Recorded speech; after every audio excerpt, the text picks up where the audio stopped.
Bismillahirrahmanirrahim. Assalamualaikum warahmatullahi wabarakatuh. Perkenalkan, nama saya Dila Maharani, mahasiswa dari Fakultas Pendidikan Tarbiyah, Program Studi Pendidikan Agama Islam, Sekolah Tinggi Agama Islam STAI Al-Aqidah Al-Hashimiyah, Jakarta.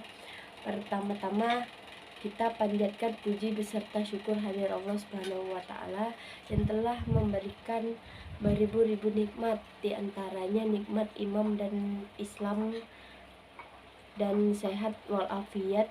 Salawat beserta salam tidak lupa kita curahkan kepada junjungan kita Nabi Muhammad Sallallahu Alaihi Wasallam. Juga saya ucapkan terima kasih kepada Bapak Hifzon Esos IN Hum selaku dosen pengampu mata kuliah sosiologi. Di sini saya akan menjelaskan tentang makalah perubahan sosial dan budaya dan review buku yang berjudul Sosiologi Pendidikan karya ST Fembriarto. Yang pertama, saya akan menjelaskan tentang makalah dari kelompok saya. Satu, teori perubahan budaya dan sosial. Di itu ada pengertian perubahan sosial menurut para ahli. Yang pertama, Hirschman mendefinisikan bahwa perubahan sosial budaya terjadi karena dipengaruhi oleh komunikasi, cara dan pola pikir masyarakat. Terjadinya perubahan sosial budaya yang dipengaruhi oleh faktor eksternal menurut Hirschman bisa disebut oleh faktor bencana alam, pengaruh kebudayaan masyarakat lain, peperangan dengan perubahan iklim sekalipun bisa berpengaruh. Yang kedua, Max Level, salah satu ahli sosiologi yang juga angkat bicara tentang perubahan sosial budaya, di mana sosial budaya diartikan sebagai perubahan sosial yang bersifat kesinambungan dengan hubungan sosial. Dan yang ketiga ada Sweeter, beda dengan pendapat Max Weber, yang mana perubahan sosial budaya adalah situasi yang terjadi di dalam masyarakat yang diakibatkan oleh ketidaksamaan dengan unsur-unsur yang sudah ada.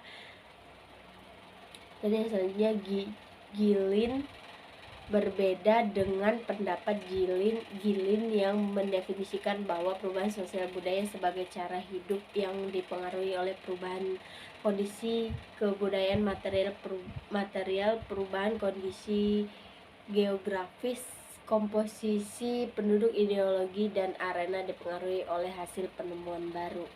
Dan yang kedua ada pengertian teori perubahan sosial dan budaya. Teori perubahan sosial dan budaya adalah teori yang terjadi pada masyarakat, terutama pada bidang sosial dan budaya dalam rukun waktu.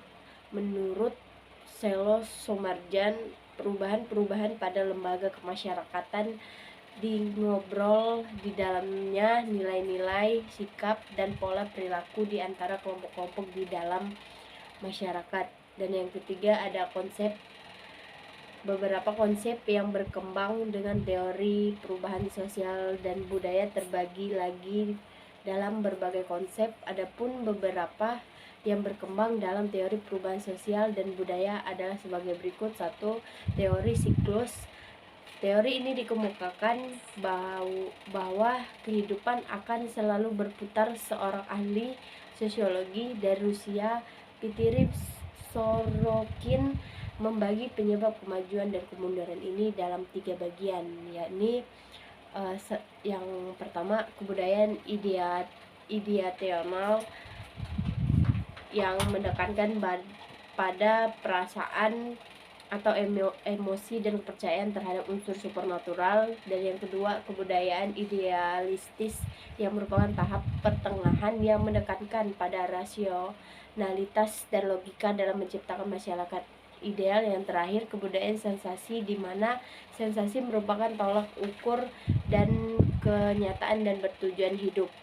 Dan yang kedua ada teori evolusioner. Teori ini adalah teori yang percaya bahwa manusia berkembang sesuai dengan tahapan yang berlaku pada setiap manusia tanpa terkecuali Seorang sarjana asal Prancis percaya bahwa manusia berkembang melalui 3 tahap, yaitu tahap pertama tahap teologis yang memang masyarakat diarahkan oleh nilai-nilai supernatural yang berlaku. Yang kedua tahap metafisik, merupakan tahap peralihan dan kepercayaan terhadap unsur supernatural menuju prinsip-prinsip abstrak yang berperan sebagai dasar perkembangan budaya. Yang ketiga ada tahap positif atau ilmiah yang di mana masyarakat diarahkan oleh kenyataan yang didukung oleh prinsip-prinsip ilmu pengetahuan.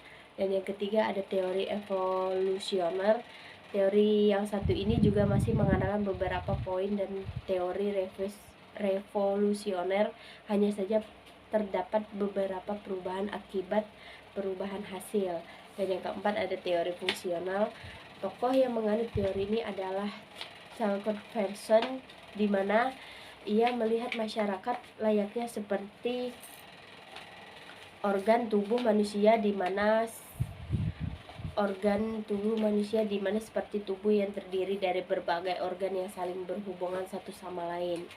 Dan yang kelima ada teori konflik. Teori ini Ralph Dawkins percaya bahwa dalam setiap masyarakat beberapa anggotanya akan menjadi korban pemerkosaan oleh anggota yang lainnya. Hal ini menunjukkan bahwa konflik kelas merupakan sesuatu yang tidak dapat dihindari. Dan yang selanjutnya saya akan menjelaskan review buku tentang sosiologi pendidikan. Dan saya akan menjelaskan buku yang berjudul Sosiologi Pendidikan, penulis S.T. Fembrear, jumlah halaman 96 halaman, penerbitnya Andi Offset Yogyakarta. Dan yang saya akan jelaskan di sini yang bab pertama. Yang pertama, arti, ruang lingkup, dan perkembangan sosiologi pendidikan. Di situ ada pengantar sosiologi. Pada abad awal 20, sosiologi mempunyai peranan penting dalam pemikiran pendidikan. Sebagai konsekuensinya, lahirnya sosiologi pendidikan. Pelopor sosiologi modern kurang menaruh perhatian pada gejala pendidikan, tetapi para penerusnya meletakkan gejala pendidikan dalam rangka organisasi sosial dan kemajuan sosial. Dan yang kedua ada arti sosiologi pendidikan. Sosiologi pendidikan adalah sosiologi yang diterapkan untuk memecahkan masalah pendidikan yang fundamental. Menurut objek penyelidikannya, ilmu pengetahuannya dapat digolongkan menjadi 2 golongan, yaitu yang pertama, ilmu pengetahuan alam adalah ilmu alam yang mempelajari aspek-aspek fisik dan non-manusia tentang bumi dan alam sekitarnya. Dan yang kedua, ilmu pengetahuan sosial adalah ilmu pengetahuan yang menyelidiki aspek sosial kultural kehidupan manusia. Ilmu pengetahuan sosial itu misalnya ilmu ekonomi, ilmu hukum, ilmu pendidikan, dan ilmu sosiologi. Dan yang ketiga ada ruang lingkup sosiologi pendidikan. Pada umumnya yang sekarang banyak dipergunakan ialah sosiologi pendidikan atau education sociology. Namun demikian, hal itu tidaklah berarti bahwa terdapat kesepakatan bulat di kalangan para ahli mengenai ruang lingkup sosiologi pendidikan itu. Sosiologi pendidikan timbul karena ahli-ahli sosiologi turun tangan untuk turut memecahkan problema pendidikan yang timbul sebagai akibat adanya perubahan zaman. Karena adanya perbedaan mengenai masalah yang menjadi pusat perhatian, maka di kalangan para ahli sosiologi pendidikan timbul beberapa kecenderungan yang berbeda pula. Dan yang keempat ada latar belakang perkembangan sosiologi pendidikan.